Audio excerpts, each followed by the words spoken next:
bizniki boshini egib keturgan 12 yoshda Hindistonga bordi. Ya'ni tarbiyachi ustozga hamma narsa bog'liq. U xarakteri tarbiya qilgan. O'tirib olib, "Mana shu kutubxonani tugatib chiqasan" demagan Aleksandr Makedonskiyga. Xarakter shakllantirishda aynan hop Neron Oyskimi edi, Josefinami adashayotgan bo'lishi mumkin. Aynan farzandida xarakter rivojlanishida yutqizgan. Ya'ni ani olib bering degan olib berurgan. Ani ot mingim kelyapti, olib berurgan. 10 yoshda misol uchun uylangim kelyapti, menga qizlar olib kelib bergan. Ya'ni bolani xarakteri rivojlanmagan natijada qudrat bo'lgan va Rim imperiyasini juda katta minusga olib kelgan va Senekani ham o'limiga sabab bo'lgan odam. Ya'ni biz bolalarni o'zimizni tarbiya qilishda e'tibor bermagan jihatlarimiz virtue, ingliz tilida, o'zbek tilida axloq deyish mumkin, rus tilida xarakteri, shaxsiy sifatlarni ustida ishlamasligimiz. Endi bunga javob ham bor. Nega bunga e'tibor bermaymiz? Chunki biz buni mevasini juda kech ko'ramiz. Siz misol ingliz tilini o'rgansangiz, bitta so'z o'rgansangiz, misol uchun o'sha so'zni hamma joyda misol bilasizmi, siz til o'qitgansiz, meni mnemonika orasida 500 ta so'z yodlasa, 50% narsani tushunish boshlaydi. Ya'ni 500 ta so'z yodlashga qancha vaqt ketishi mumkin mnemonika bilan? 3 oy, 2 oy, 1 oydir balki. Bir kunga ham yodlaydiganlar bor, bir kunda yodlaydiganlar ham bor. Effektini ertasiga ko'radimi? Misol o'qiyotgan so'zlarni yarmini tushunishni boshlaydi-da. Da, qo'pol qilasiz shuni.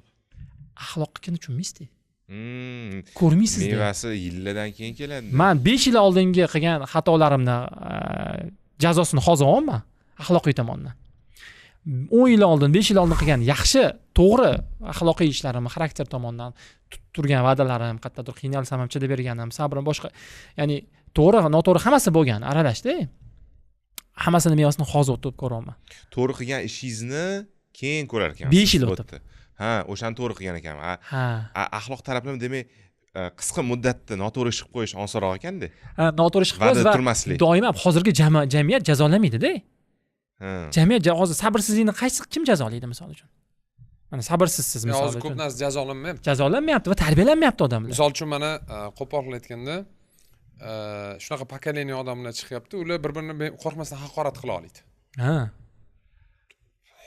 Uzr, 20 yil oldin hech kim haqorat qilmasdi. Kalta yedingizda-ku, minimum kaltangiz. Yaxshi, eng yaxshi vaziyat kaltangiz.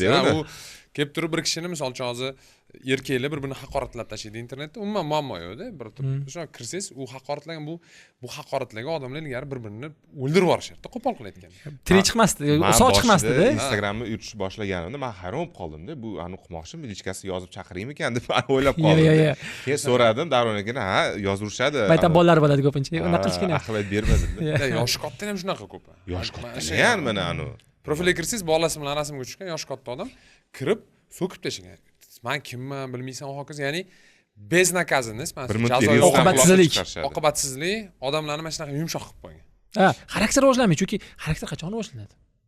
Savol, mana qachon siz va'dada turishni o'rganasiz? Oqibat bo'lsa-da. Mana va'dada turmadingiz-da, misol uchun mana keyin siz chapaloydingiz adezdan, o'rtog'ingizdan yoki mana o'rtog'ingizga aytdingiz, "Bo'ldi, qaroch 3 ta ko'rishamiz. Bugun ana hozir may o'tib ketdi, mayskiy deydi. May oyida 3 ta ko'rishamiz, keyin chiqib tepaliga va'da uchiramiz" deysiz. 3:10 da keldingiz, o'rtog'ingiz yo'q.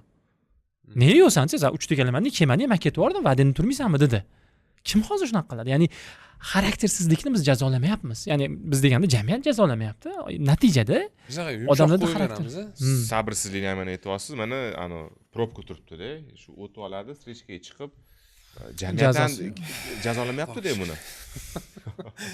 Это очень нервный bor. Yoki tam nimadir chakada buchog'ini ko'chaga otib yuborib, bu oddiy holat. Shunaqa. Jazo qachon qilgan noto'g'ri ishlaringizni, ya'ni noto'g'ri qilgan qarorlaringizni, yo'l qo'ygan yumshoqligingizni yoki bezxarakteringiz deydi, anu qanaqadir aytsak bo'ladi, suyaksizligingizni sizda oqibatlari bo'lsa va uni siz ko'rsangiz, tanangizda his qilsangiz, shunda sizda xarakter rivojlanadi, axloq rivojlanadi. O'shanda yo'masam axloqsiz, ya'ni xaraktersiz, yumshoq, bir gapida tura olmaydigan, so'kvor uradigan, gapiga javob bera olmaydigan, va'da bersa unutib qo'yadigan, mana shunaqa bo'lib ketaverasiz. Bu o'z-o'zidan jamiyat shunga qo'yib beradi. Endi yaponlarni, xitoyliklarni, istalgan rivojlangan jamiyatni asosida birinchi navbatda millatni, ya'ni yashayotgan odamlarning xarakterining tarbiyasi yotadi.